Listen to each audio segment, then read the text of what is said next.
What happens when a quiet old man, once the backbone of his family, realizes they're slowly pushing him out of his own life? What he does next changes everything, and no one saw it coming. They say old age is a gift. If that's true, then someone really needs to find the receipt and return mine. My name is Harold Mason. I'm 74, a retired literature teacher, a lifelong do-gooder, and according to my family, a man past his expiration date. Once upon a time, I believed that kindness was a currency that paid out in love and respect. Now I know it just gets you quietly pushed aside like the last piece of dry toast at brunch. It started, or maybe just finally clicked, on a chilly Thursday morning. I was at the park, feeding the pigeons like I always do. They know me. They wait for me. Probably the only living souls that do. And then came my grandson, Zach. Hoodie, earbuds, that permanently bored look teenagers wear like armor. "Grandpa, you look sad, like a homeless wizard," he muttered. Then he laughed. His friends laughed too. I didn't know what to say. So I did what I always do when the world tilts just a little too hard. I said, "Sorry. That wasn't a one-time thing. That's my daily soundtrack. I apologize for asking for help, for taking too long to count change, for calling my daughter more than once a week. I even say sorry when someone bumps into me. It's pathetic. I know that. But when you've spent your whole life trying not to be a burden, you start shrinking without noticing. Take my daughter, Karen. She used to call me her rock. Now I'm more like the pebble in her shoe. I sent her a birthday card recently. Inside, a $200 check, which is a decent bite out of a retiree's wallet. She never called, never texted, not even a quick, "Thanks, Dad." But you know what I saw on Facebook? A big birthday bash in her backyard. Balloons, cake, kids running around, music, photos of her blowing out candles surrounded by her whole family. Whole family. Minus me. When I asked her about it, she said, "Oh, Dad, it was just something last minute. I didn't want to stress you with the noise." Stress me? Lady, I've survived 45 years of marriage, a classroom full of hormonal teenagers, and 2 kidney stones. You think music and barbecue would be the end of me? But I didn't say that. I smiled and said, "I understand." Lies. I didn't understand anything. That night, I sat alone, staring at my living room wall like it owed me an explanation. And then I made a decision. I was going to start writing down the habits that turned me from a proud man into an invisible ghost with good manners. The first habit? Apologizing for existing. Because once you start doing that, people stop seeing you altogether. I tried being the easy parent, never asking for anything, not making a fuss. I figured if I just stayed helpful and quiet, I'd always be welcome. Turns out, being low maintenance just made me easy to forget. Want an example? My great-granddaughter was in a school play. No one told me. I heard about it from a neighbor. So I showed up, took 2 buses to get there, brought her flowers, sat in the back row. And guess what? My family was in the front, laughing, filming, clapping. No one looked back. No one waved. When I approached during intermission, Karen's face twisted like I'd spilled mustard on her silk dress. "Dad, we didn't know you'd come. You can't just show up like this." Like this? What does that even mean? I looked down at my outfit. Collared shirt, slacks, shoes shined. Like this? "Sorry," I mumbled. Later that night, I stood in the bathroom, staring in the mirror, and I couldn't look away. Who was this man? He was polite, considerate, generous, and completely erased. I gave my life to my family. I never missed a birthday, never forgot a holiday, I was there through scraped knees, breakups, promotions. And now, I'm a footnote, a background prop in a life I helped build. So yeah, the first habit that makes old folks miserable, apologizing for existing. You do it enough, and people will treat you like you're already gone. But here's the twist. I'm not gone. Not yet. What happened next changed everything. You don't want to miss how it all unfolded. Let's get something straight. Nothing kills your spirit faster than waiting for people to clap for you when all they really want is for you to get off the stage. For years, I thought being good, being consistent, being helpful, being invisible would earn me praise. Maybe not a trophy, but at least a nod of respect, a seat at the table, a slice of the cake I helped bake. Instead, silence. Or worse, indifference, dressed up in fake smiles and busy schedules.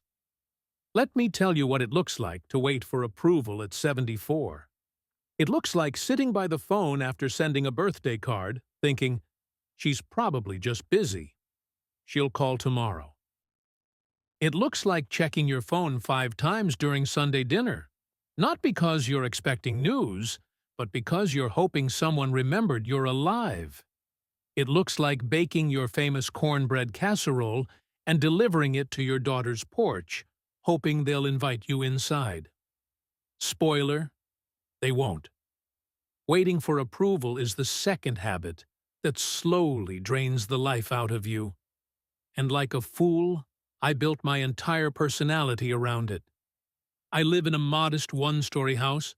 Nothing fancy, but it's mine. Bought it in '83 with sweat, teaching night classes and summer school. Raised a family in it. Fixed every pipe. Painted every wall. Planted every flower. That garden, my pride and joy, was my sanctuary. Lilies, hydrangeas, roses. A small bench shaded by a stubborn maple tree that refused to die. Every neighbor complimented it. Some even took photos. One lady called it the most peaceful corner on the block. Then Karen and her husband decided I should sell the house and downsize. Downsize? To what? A shoebox? They came in with pamphlets, bright photos of retirement communities with smiling people and bingo nights, places where they cook for you and help you manage your medications. Karen said, "Dad, you could meet people, make friends." I said, "Karen, I don't need more friends. I need a life." She didn't laugh. They told me I should think about the future, about safety, about what happens if something happens. I told them the only thing happening right now was me realizing that my opinion didn't count anymore. You know what stung the most? They acted like this was for my own good, like they were giving me a gift. The gift of being gently shoved out of my own life. But I smiled. I nodded. I waited for a better time to protest. Later that week, I overheard Karen talking to her husband on the phone while she was in my kitchen. "He's stubborn," she said. "He won't let go of the house. He still thinks he matters." He still thinks he matters. That sentence sliced through my ribs like a cold knife. I stood there in the hallway, holding a glass of lemonade I made for her. I didn't walk in. I didn't speak. I just turned and walked outside, and sat on that old garden bench, the one no one else ever cared to sit on.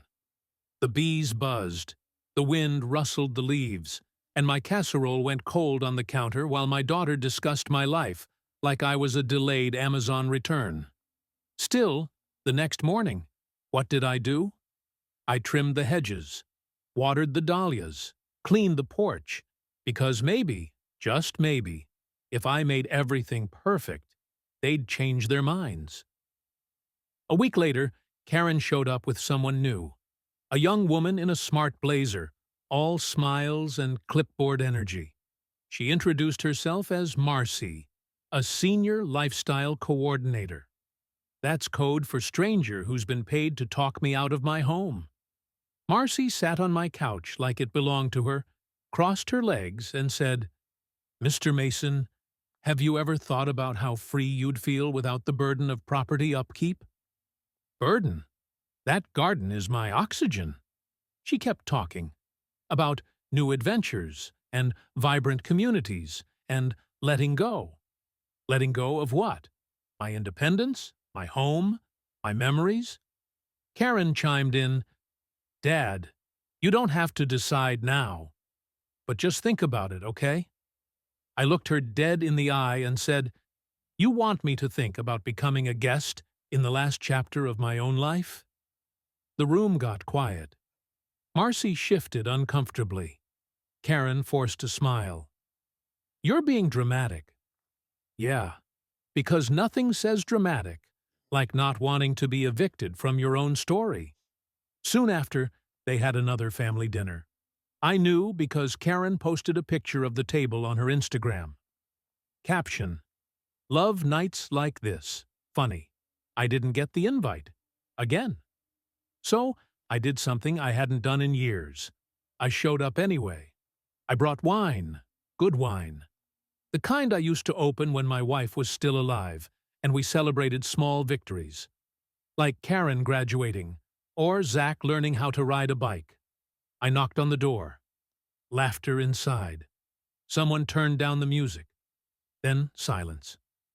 Karen opened the door. Just a crack. "Dad? What are you doing here?" "What do you mean?" "It's family dinner." She looked past me, like maybe I'd brought a crowd, then stepped outside and closed the door behind her. "Dad? It's just not a good time." "Not a good time." I held up the wine. "It's Merlot, your favorite." She looked at it like I'd handed her a bomb. "We're trying to keep things simple tonight." I felt my face go numb. My hand dropped to my side, and like clockwork, I said it. "Sorry." When I got home that night, I didn't cry. I didn't shout. I just sat in the dark. No TV, no lights. Just me and the sound of the fridge humming. The only thing still working without complaining. And for the first time in my life, I realized I was waiting for people who had no intention of showing up. I was holding out for approval that was never going to come, trying to earn a spot in a club that had already voted me out. Why? Because I thought that if I was good enough, quiet enough, useful enough, they'd see me. Really see me. They didn't. So I wrote down habit number 2 on my crumpled notepad. Waiting for approval. Because waiting for people to validate your worth is the fastest way to forget it yourself. And I was done waiting. This is the turning point. Everything you've been waiting for is about to happen. Don't miss how I finally stopped being quiet and started being seen. There's a special kind of prison that doesn't come with bars. It's built out of polite smiles, swallowed opinions, and the cursed word, yes. That was my third bad habit, saying yes to keep the peace. I used to think it made me noble. You know, the steady one, the calm in the storm, the glue that holds everyone together, the easy parent, the understanding grandparent, the agreeable man everyone could count on to never cause a scene. What it really made me was an emotional doormat with a heartbeat. Let me paint you a picture. It started when Karen called me one Sunday morning and said, "Dad, we're coming by today with the kids. We're going to help you clean out the garage." Now, to be clear, my garage isn't a junkyard. It's organized, maybe a little packed, but everything in there means something. My late wife's garden tools, old student essays I couldn't bring myself to throw away, boxes of books, my high school yearbook. Hell, even my wedding tux, because hope is a stubborn thing, I guess. But I said it anyway. "Sure, sweetheart. That sounds great." By the time they arrived, I'd already made coffee, swept the driveway, pulled out folding chairs, like an idiot who thinks he's about to enjoy a pleasant family day. Instead, they pulled up with bins. Bins. Plastic ones. Pre-labeled, donate, toss, recycle. Karen came in hot. "Okay, Dad, let's be ruthless. If you haven't used it in a year, it goes." I said, "But some of these things are memories." She didn't even blink. "Memories don't pay property taxes, Dad." What kind of monster phrase is that? Her husband started pulling things off shelves. The kids ran around with garbage bags, tossing things like they were competing on a game show. My grandson held up my vintage record player, the one I'd repaired myself, and said, "Does this even work?" I reached for it. "It's mine," I said. He rolled his eyes. Karen chimed in. "Dad, don't be difficult." Difficult. That's what you are when you have opinions at my age. I should have said, "Stop. Get out." I didn't agree to this. But what came out of my mouth? "You're right. It's fine." And there it was. That old, familiar yes. The coward's shield. The word that kept me from being the problem. They cleaned me out in 3 hours. Took half my life and crammed it into bins. The house felt emptier. Not cleaner. Just colder. They left with smiles, hugs, and a "we did something good today" attitude. And me? I stood in the garage like a ghost with a pulse. A few weeks later, Karen insisted I see her doctor for a wellness check. Now, I've had the same doctor since 1989. The man's practically a second cousin at this point. But no, Karen had read an article, and that was that. So we went. The new doctor was young, maybe 32. Called me Mr. Mason, in a tone that suggested he'd rather be anywhere else. He asked me to list my medications. I started, and he cut me off. "We'll just transfer all your records, sir." He tapped on a tablet while I sat there in a paper gown, feeling like an outdated model at a car dealership. Karen said, "Can you check for signs of cognitive decline?" "He's been forgetful." I looked at her. "What?" She smiled. "Nothing serious. Just being proactive." Proactive? She was asking a stranger to diagnose me with old age so she could win an invisible argument. The doctor did a test, asked me to repeat 5 words. I repeated 7, just to be petty. Still, he looked at Karen and said, "We'll keep an eye on it." Keep an eye on what? But did I object? Did I tell them both to shove their assumptions? Of course not. I said, "Thank you, that's helpful." Because saying yes is easier than starting a fight you'll probably lose. But inside? Inside, I was boiling. The real shift came at a dinner Karen hosted a week later. A quiet evening, she called it. It was me, her husband, and the kids. I brought dessert, homemade bread pudding, same recipe I used to make with their mother when she was alive. They barely touched it. Karen served store-bought tiramisu instead. Her husband started talking about putting my house in a trust. Said it would make things easier later. Later. As in, when I'm gone. I looked around the table, my family, the people I'd given everything to, and realized something. They weren't waiting for me to die. They were planning for it. And you know what I did? I smiled, took a sip of coffee, and said, "Sounds smart." The third yes that week. Each one carving out another chunk of who I used to be. That night, I went home and sat in my recliner. I looked at the fridge, covered in pictures of grandkids who never called. Post-it notes reminding me to be easy and flexible. And I got mad. Not loud mad. Not throw-a-chair mad. Quiet mad. The kind of mad that simmers for decades before finally boiling over. I walked to the garage, what was left of it, looked at the one shelf they didn't clean out, my old toolbox, my wife's watering can. A dusty box labeled, "Do Not Touch." Inside, letters. From her. From friends. from students who wrote me after they graduated, people who saw me, people who valued me. I read one, then another, and I cried. Not because I was sad, but because I realized how long it had been since someone looked at me and said, "You matter." I picked up my notepad, the one with the growing list of habits, and I wrote, Habit number 3, saying yes to keep the peace. Because peace that costs your dignity is just silent war, and I was done surrendering. We're almost at the climax. Everything I've let slide, it's coming back. And for the first time, I won't stay silent. Stick around. You're about to witness something real.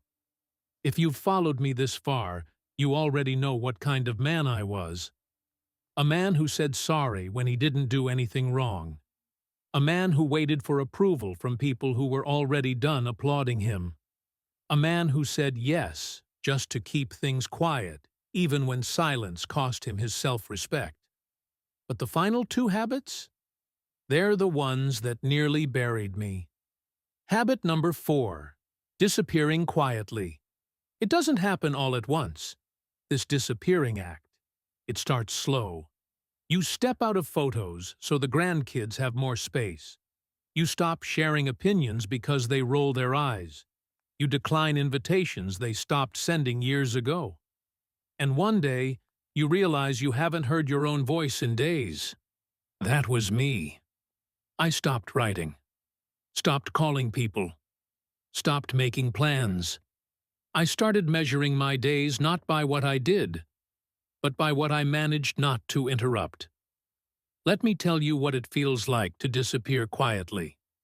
It feels like sitting at the edge of a family gathering, smiling when they look your way, pretending you're just happy to be here, when deep down, you know they don't see you.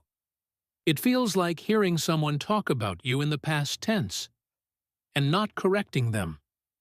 It feels like fading without even the dignity of a goodbye. The final straw wasn't dramatic. It was Sunday. I went to church, sat in the 4th pew like I always had. After the service, I stood by the door like I always had. And no one noticed me. Not even Pastor Ron, who once asked me to lead the men's prayer group. I walked home slower than usual. Even the pigeons didn't show up. That evening, I pulled out a yellowed folder I hadn't touched in years. Inside were my wife's old recipes, cards from former students, drawings from Karen when she was 5. Things I'd clung to, proof that I had mattered once. And for the first time in weeks, I didn't cry. I got angry. You see, when you're constantly pushed aside, you start believing maybe you should be. Maybe the best thing you can do for your family is vanish. Quietly, conveniently, like a light bulb that doesn't flicker anymore. But that night, something snapped. Call it anger, call it stubbornness, call it divine intervention from my late wife whispering, "Don't you dare." I picked up that same notepad, the one with the heading, 5 Habits That Make Seniors Miserable. And under habit number 4, I wrote, disappearing quietly. Then I skipped a line, and in big, bold, messy handwriting, I wrote, habit number 5, giving up too damn soon. Because that's what we're taught to do, isn't it? Retire quietly, die quietly, and in between, stay out of the way. Well, I wasn't going to do that anymore. I sat down at my desk and wrote something I hadn't written in years, a letter to my family. But this time, it wasn't a holiday card or a thank you note. It wasn't a birthday check or an I'm proud of you paragraph. It was the truth. Typed, signed, printed. Here's what I told them. I am not your inconvenience. I am not your guilt trip. I am not a problem to be managed or a fragile vase to be kept on a shelf. I am a man who raised a daughter alone, who worked 3 jobs to pay for braces and books and birthday parties. I showed up. I stayed. I gave. And I will no longer shrink to make room for your comfort. If I am too much for your life, that is not my shame to carry. It is yours. I mailed a copy to Karen, dropped another in her husband's mailbox, and I taped the third to my fridge, because I needed to see it every damn day. 2 days later, Karen came over. No call, no warning. She stood in my living room holding the letter, tears in her eyes. I braced myself for the speech, the one where she'd say I was ungrateful or overreacting, but instead, she sat down. I didn't realize, she said. I thought you were okay with everything. I nodded. That's the problem. You thought I was okay because I didn't scream. She looked around the room, the bookshelves, the photos, the dusty corners where she hadn't looked in years. Then she said something that nearly floored me. I've been treating you like a burden because I'm afraid to admit how much I need you. I didn't know what to say, so I didn't.